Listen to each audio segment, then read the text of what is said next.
Hello, everyone. I am Katy Donoghue. I am the editor-in-chief of Whitewall magazine and co-founder of Art Mamas Alliance. On behalf of Whitewall, I would like to welcome you to the 5th annual Lexus Art Series, Art and Innovation Talks by Whitewall with Design Miami, and to our panel today, Creativity and Transition, looking at the role of art and design in relation to motherhood and family. Hi, my name is Helen Toomer. I'm Katy's co-founder in Art Mamas Alliance, and we're incredibly excited to be moderating this wonderful panel today. Quick intro on Art Mamas Alliance. This was started last year and kind of blossomed this year really as a support group to support magical parents in the arts during this incredibly difficult time. So thank you for having us, panelists. And Katy, you're going to introduce these wonderful people. Yes, today we are so excited to have you here. Michelle Miller-Fisher is the Ronald C. and Anita L. Warnick Curator of Contemporary Decorative Arts at the Museum of Fine Arts, Boston, and one half of Designing Motherhood, the popular Instagram account, and soon to be book and exhibition.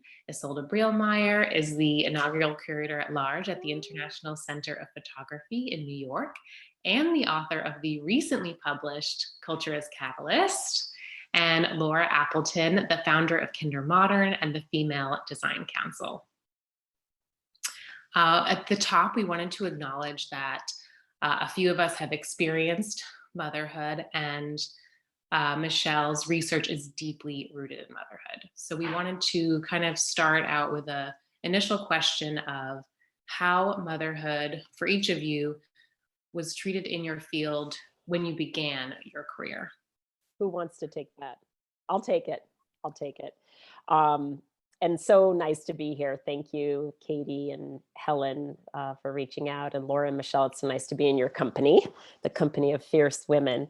That's an interesting question, because I think when I was sort of coming up in the contemporary art world, I don't actually think that motherhood was really on my mind. But what I did notice, and just to sort of go a step back, some of you know that I come out of the dance world. I'm a former dancer. And in that world, motherhood was not really encouraged. I know things have shifted a little bit, but that was very much the sort of tone. We talked about being dancers. We talked about keeping our bodies as is and keeping our focus, on the feet.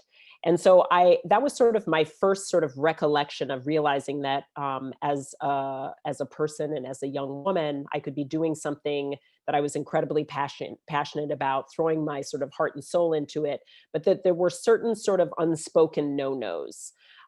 In the art world, it was very different. Not everything is predicated upon your physical body, right?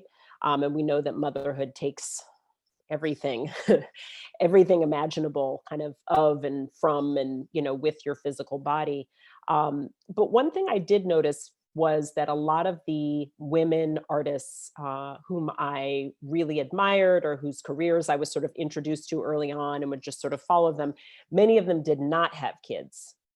And, obviously, when you're 19, you sort of, you make note of certain things, and now sort of moving into the 40s, you kind of think about, wow, was that a choice? Or was that really about being a woman artist within the kind of power structures and confines of what was then a very rigid contemporary art world? So that's kind of it's a multi-tiered answer to your question, but I think that sort of lack of awareness or sort of thought that I really gave to the topic has clearly evolved. And so too, I think the art world has as well. So I'll speak to motherhood at this stage of my career, if you will, which was when I entered into this most recent furniture design landscape.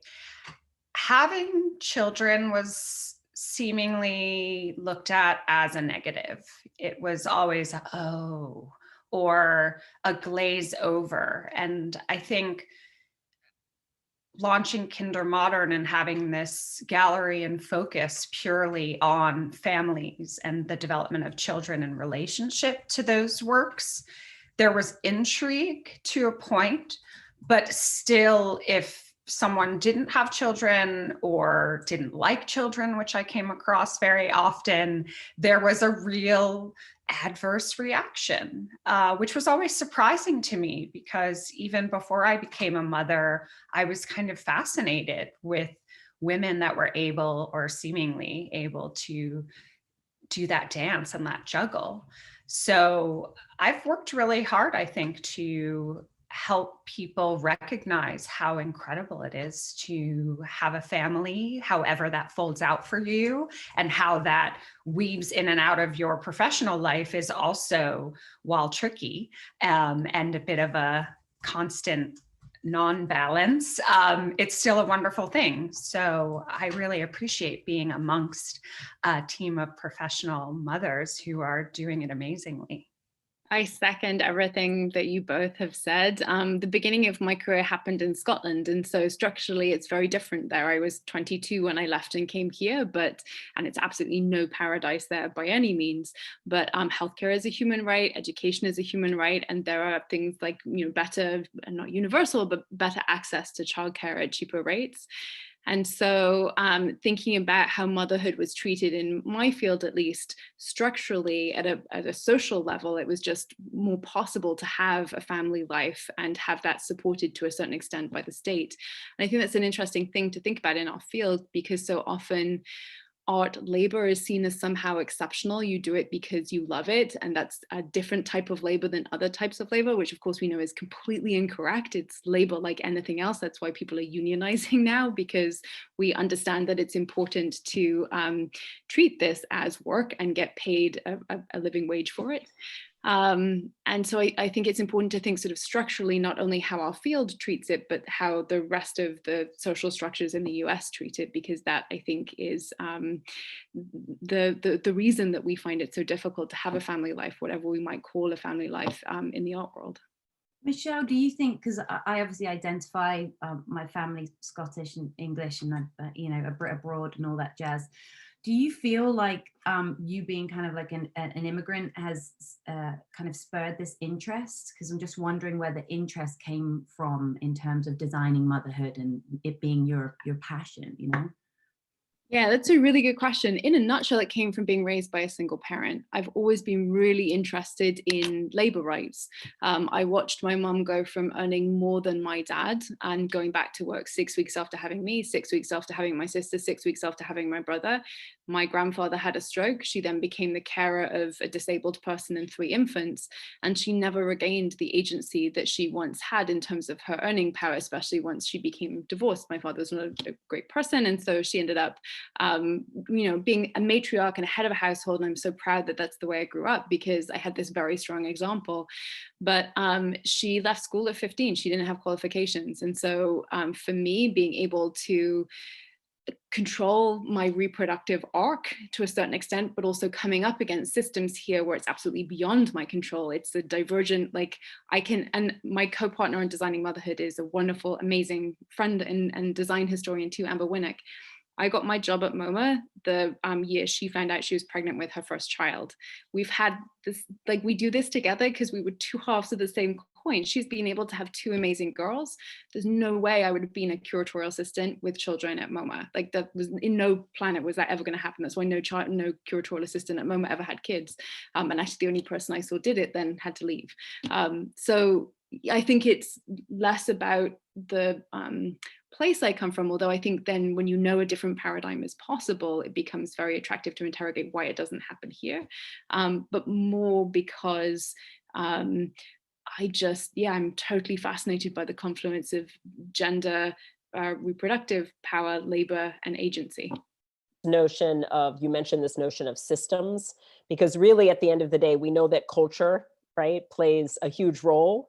But culture is and is not supported by systems, right? Systems and structures of power are often oppressive. So when we as women and as mothers and humans who just in general like children and support families, exist, work, engage within systems that are supportive of that, it becomes so much easier then to kind of create a culture, right, around which a single mother can have 3 children. I don't know how she came back after 6 weeks. Please give her, you know, my massive shout outs. But it becomes she's supported, right? If all of that can shift, because we're really talking about something that's systemic and structural. And when we talk about the creative space of art and design, it's really the micro of the macro, right? In the US, we talk about a system that supports family. We talk about health insurance. We talk about, but we really don't have, sorry, we talk about a culture, right? But we don't have systems that actually uphold those ideals. And so, you know, it's sort of like the structural change really has to happen in order to sometimes change attitudes and culture, but also to support attitudes and culture, say of the 5 of us here, right, that are all already very forward thinking in this space, so that we know we can be met, right, with the support that we need. So it's just so spot on. And we've come a certain amount, but I still think that we've got, you know, we definitely have a ways to go. One last point also is we don't visually get to see those options. You don't often see representation around you because there's potential distaste or unsupportive behavior in professional capacities. We don't get to see it in our professional networks either. And so it's really hard if you can't see something. How do you mimic it? How do you build it? How do you know, architect a life to support a family without having those visual structures previously? So I think we're all in our own way. What was interesting about the 3 of us is we are architecting that visual. And I think, you know, everyone on this call is really doing that in support of motherhood and families. So I'm really excited about that. Lora, I'm also curious to hear from you, and Michelle and Isolde as well, but also, you know, working specifically in a space that addresses childhood. And you touched upon this a little bit, but what kind of were those reactions? Because in the design world, we don't always think of that umbrella of designing for that younger age, this kind of transition time in a family life. So what was that like for you? Well, I think that previously design for children in our country specific and in terms of current times has very much been disposable. It has been, okay, lots of plastic, lots of cheaply made goods that we will then get rid of. And for me, it was really important to unearth and share this historical background of lifetime furniture that was used in so many different capacities, that started with architects who were designing for schoolhouses, that then were designing for need. And so when I started Kinder Modern, I really highlighted this niche that a lot of people in design specifically weren't even familiar with. So there was a bit of intrigue at first of like, ooh, what is that? And kind of almost aggravation that they didn't know. And then a bit of ongoing, there was a contingency of people who were not interested and were very kind of wishy-washy or just completely rude about it. Oh, that's for kids. That must not be cool. Or I get a lot because the designs are very, for lack of a better word, fashion forward and really unique form. That's not for kids. You know, a lot of patronization. But then when I exhibited, the overall response from general public, whether they're in design or creativity at all, was such an incredible interest of a mix of nostalgia, you know, from the older generations. Obviously, the younger generations were, you know, swarm and attracted to these forms and what they are.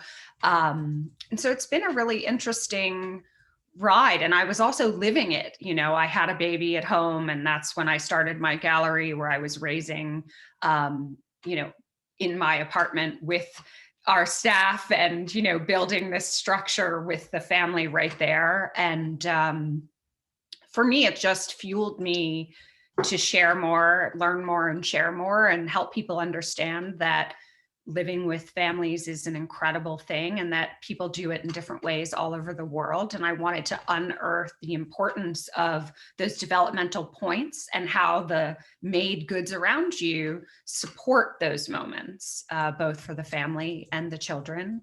and then the afterlife of those pieces, you know, the heirlooms, the lifetime pieces. I think what you just said about supporting the moment like leads on perfectly to Michelle in terms of your research in terms of designing motherhood. If you could talk a little bit about that. Sure, yeah, I'll try and keep it succinct because it's something I'd love to talk about all day. It really actually ties to what Lora was saying in terms of visualizing things. When Amber and I started this project about 4 years ago, we looked around us and we couldn't see in collections that we were working with. I was at MoMA at the time. We couldn't see in design history survey textbooks. I was teaching at Parsons at the time.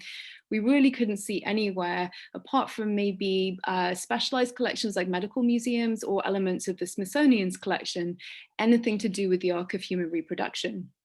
And I remember making an argument to my brilliant supervisor at MoMA at the time, saying, you know, if machine art, which was the first design exhibition that ever happened at MoMA in 1934, if Alfred Barr and Philip Johnson had been anyone else, they might actually have put a breast pump in there because it absolutely fit into the MoMA typology of labor-saving device made mostly by men but for women, looked like a technological marvel. I could make an airtight design history, canonical design history argument for this material culture, and yet it hadn't in 90 years shown up anywhere in the record.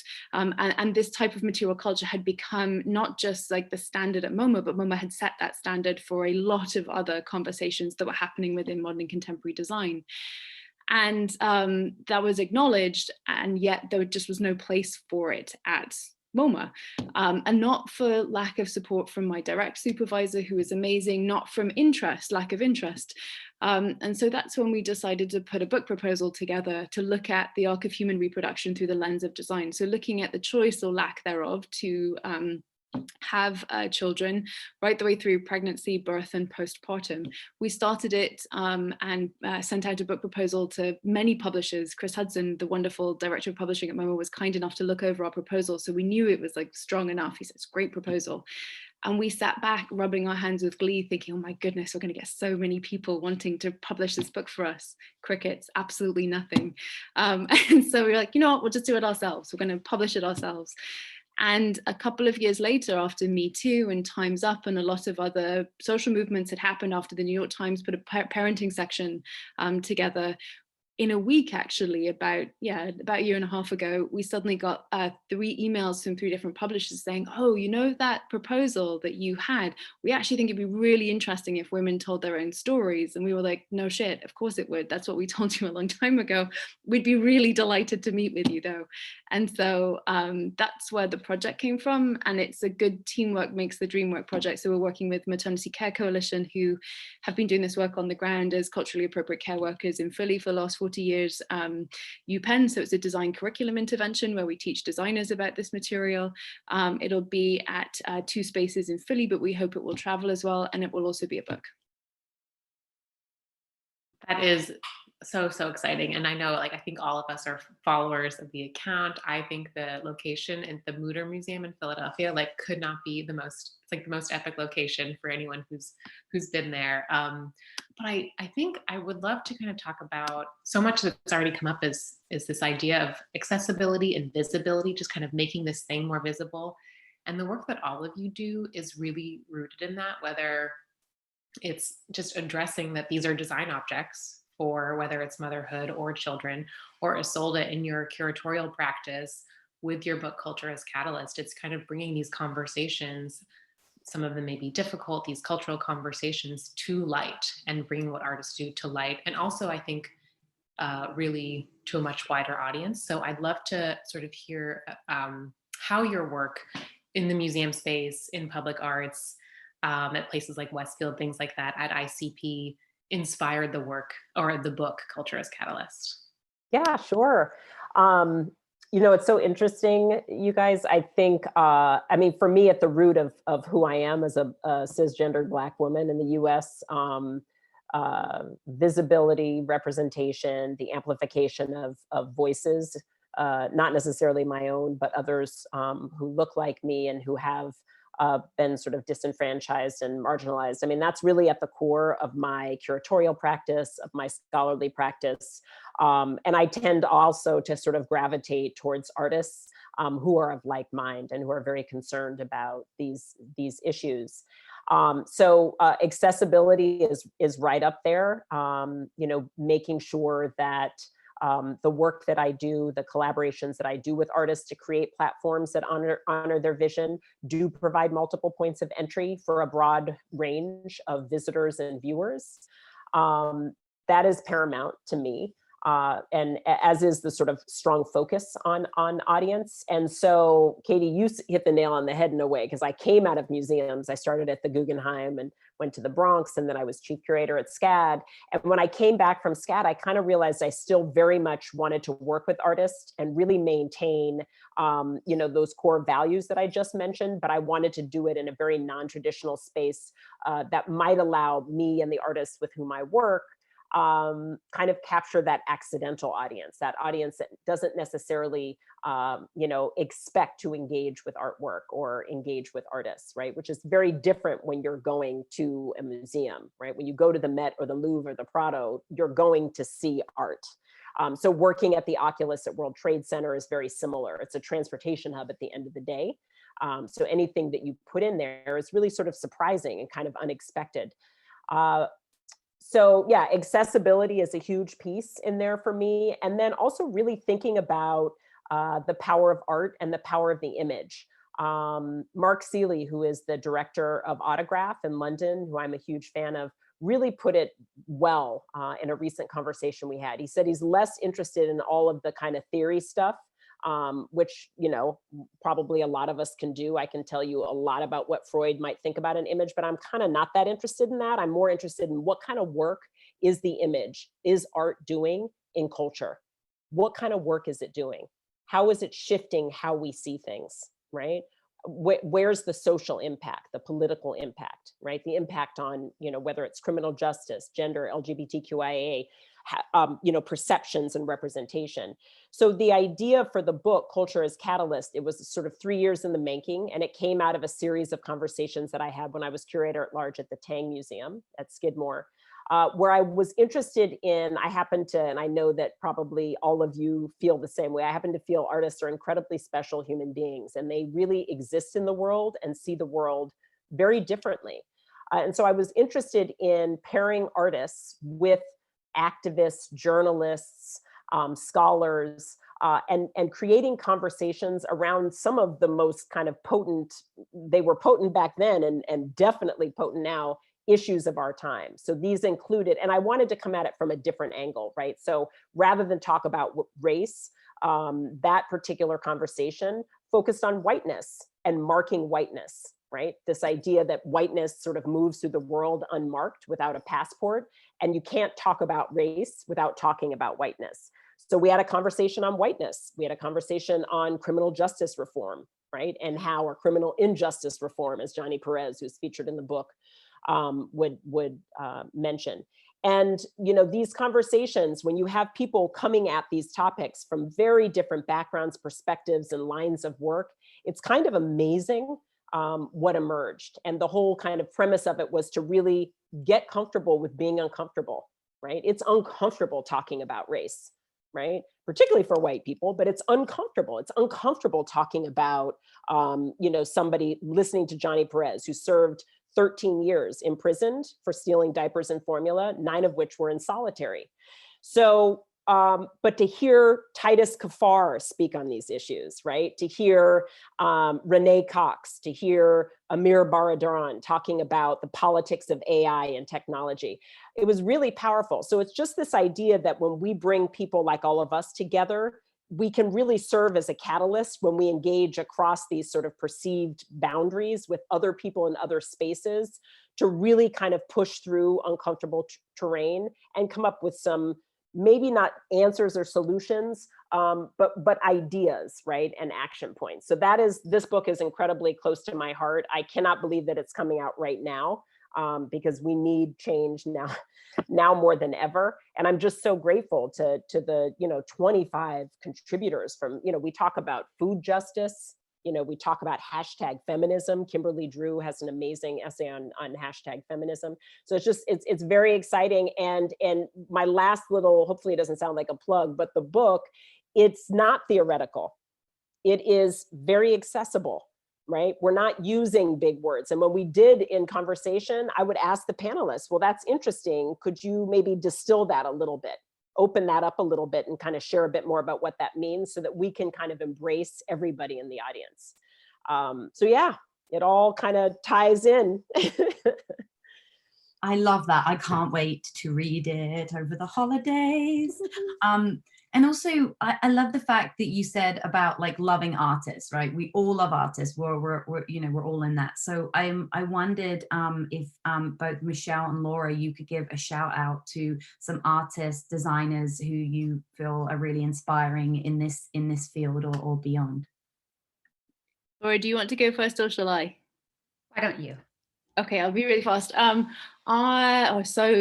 many that I could mention. Ones that really are close to my heart in terms of the Designing Motherhood project. I've followed their work for a really long time, and they inspired me to think a lot about things I want to acquire and display and have conversations about are the Make the Breast Pump Not Suck hackathon at the MIT Media Lab. So Catherine Donoghue, Alexis Hope, and a really broad coalition of many different participants. And I like them for two reasons. The first is that they are subverting what is usually quite a macho tech heavy scenario of the hackathon and inviting multiple stakeholders into that conversation. So they really are using a tried and tested way of designing and flipping it in order to make it more accessible as a conversation. But what I really love is that they have created a team that is truly interdisciplinary and intersectional to look at the problem at hand. So they started in 2014 with trying to redesign the breast pump, which does suck, and it's not a particularly beautiful design, although it has had some love, more love in the last couple of decades than it has in the last couple of centuries. But they realized very quickly it wasn't so much about an object and about a system, and not just the system of lack of family leave, which was their second hackathon in 2018, but also the ways in which people are empowered to come to the table and be architects and designers of that conversation and of responses to it, whether it's new questions or solutions. So I have particularly appreciated their research. I think it's fantastic, and those would be the people I'd call out. I think that a lot of people that I migrate towards are current mothers, people in our industry that are simultaneously working and managing their family. Sarit Shanihay, she's a Tel Aviv-based Israeli artist who specializes in design for children. And she's been in this space for 20 years, and she's a mother of two. And I'm really impressed by the entrepreneurial balance of, and impressed might not be the word. I think it's inspired because it makes me feel as though it can be done. I feel like in our time and through Art Mamas, I've been really inspired by a number of, female artists and mothers, two of whom are here, Katy and Helen. And but truly, to be able to balance family, balance the conversations of being a woman and the challenges that come on deck and how we fold that into our work. I feel frustrated, however, that the conversations are still so archaic. And so I feel like I'm constantly having to explain myself as a mother. And so when it's seamless, or we don't know, or there's a queer mother or an unconventional trans mother or what have you, the conversations are of, beyond curiosity and shock. And it's really frustrating to see that be so shocking at this point. I know that's not a ton of names at the moment, but I feel like I was really caught by the world around me and who I'm seeing, in every day, from, Liz Collins, who is also a stone leaf artist, and, really impressed by the conversations that we have often of how do you balance being a single mother? How do you balance co-parenting? How do you balance all of these different elements with your work? And then investigate. For me, I've been investigating that through Kinder Modern. It really is a search in my own history of childhood, and basically it created a framework of what I wanted to create for my own family through the made goods, and through looking at the history of that and how unrecognized we've been. Michelle, it's so interesting hearing like when you talk about, and this is a little veered off, but when you talk about, you know, like a snapshot of this historical pieces that have supported society, and then we have no visual representation there. I think that's just repeated over and over in all the lanes that we occupy. And it's very frustrating, and I hope to really change that. I know when I started with Kinder Modern, there were no pictures of families in glossy decor magazines, and I constantly was asking those same questions, like, where are the kids? Like, where's the fancy room? Like, it's got to be there. And I think that it's really important to bring all of that forward. So yeah, I'm excited that we're all on the same page with that. Mm-hmm. I think It's so nice. Oh, sorry. Go ahead, Helen. No, I was just Well, 100%. I agree. And I think, yeah, it Yeah. is about empowering people who have these experiences to remain in the workplace so that they can, along with many other people's experiences of what it is to be alive in the world, bring those experiences to bear on there every day. When I have been in many museum settings, exactly as Isolde said too, children are not even like seen and not heard. They are just absent, completely absent. Nobody mentions what has happened over the weekend. No one mentions that they have to come in late because they've had a childcare snafu or a dentist or whatever the case may be.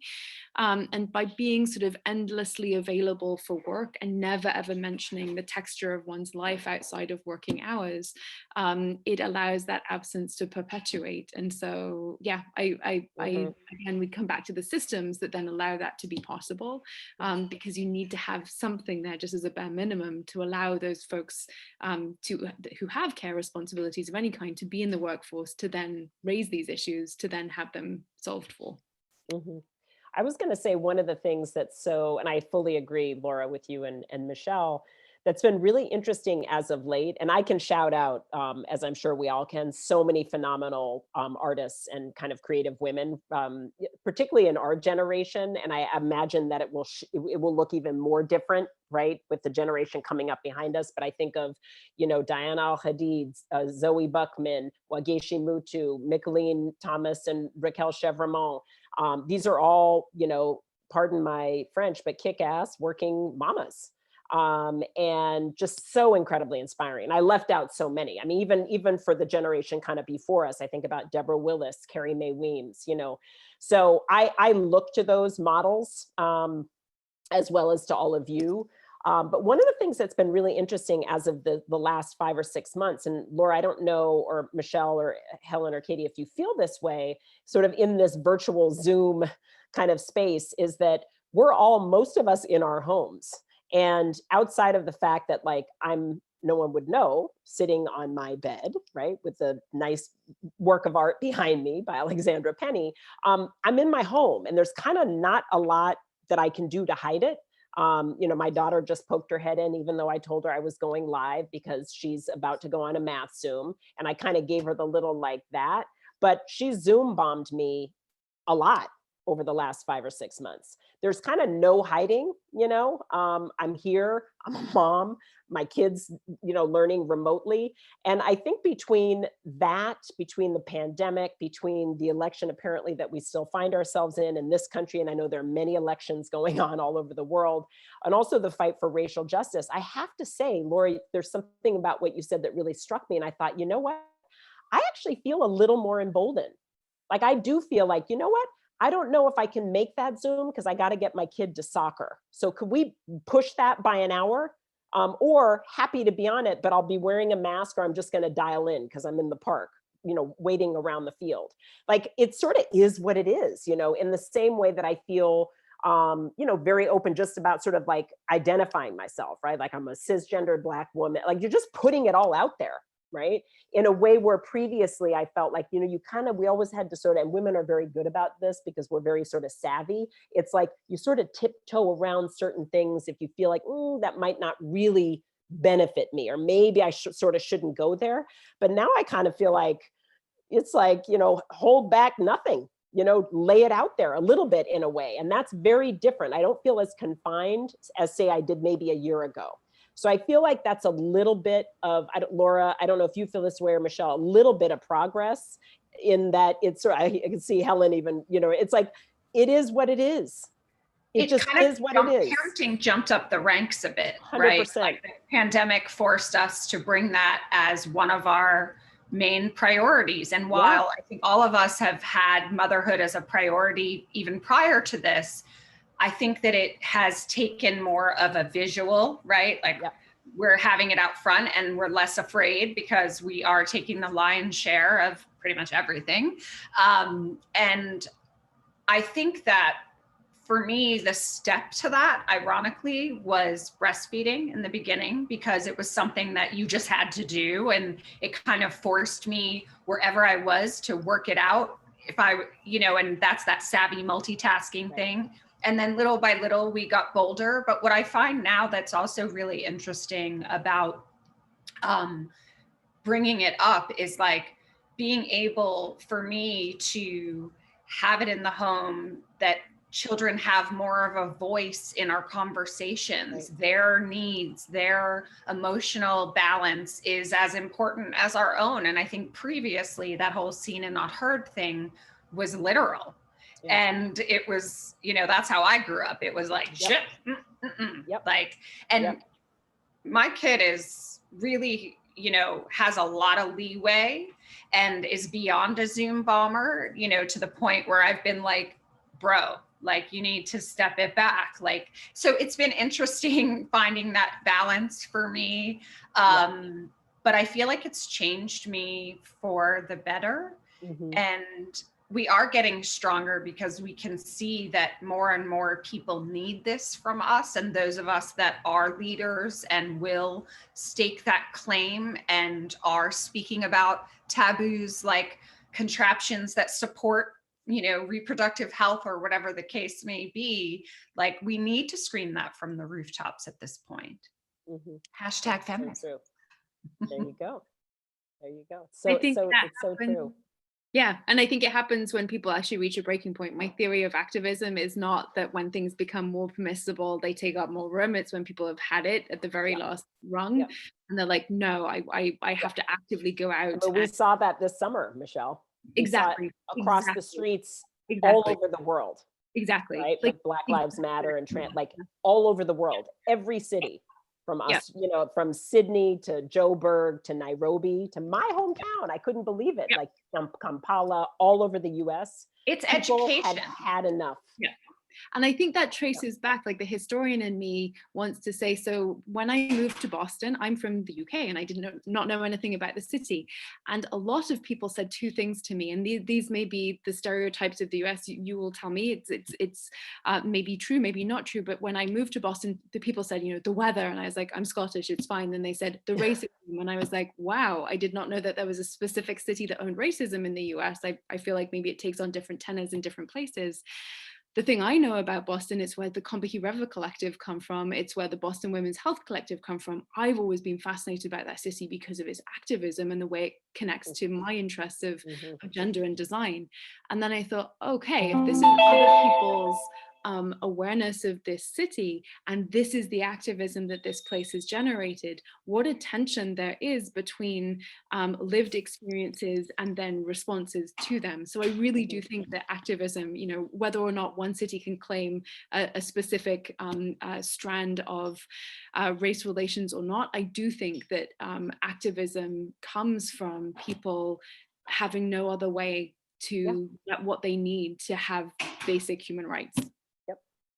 Yeah, and I just want to point out education in a big way. You asked about accessibility before, and for design, design to the, layman's terms is always like, what is design? Like, how do we explain this concept? And it's why I focus so much on original works, because I feel like there's an arc of education to understanding where works come from, who made them, how did these get into the world. And I feel like when we hear, it kind of is a parallel to when we hear other people stand up for themselves, when we hear, when we learn more about the racial tensions and about what's necessary to create balance in all of these different ways, we get educated, which gives us more strength and brevity to speak our own truth and to share our own desires, to be better represented, to care for our families in a strong way. And so I feel like that educational piece is really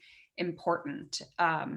And I'm learning here, like hearing from each of you.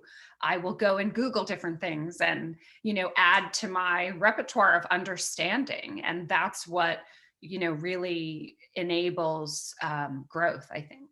I wanted to thank you all so much. This has been like, I could talk to you all for hours, that. But thank you so much for joining today. This has been so enlightening. For having all of us. Thank Wishing you all really well. Have a good Turkey Day, whatever that means to all of you, and do something joyful. Yes, I love that. Thank you so much. Thank you, Lora. Thank you, Helen. Thank you. Bye.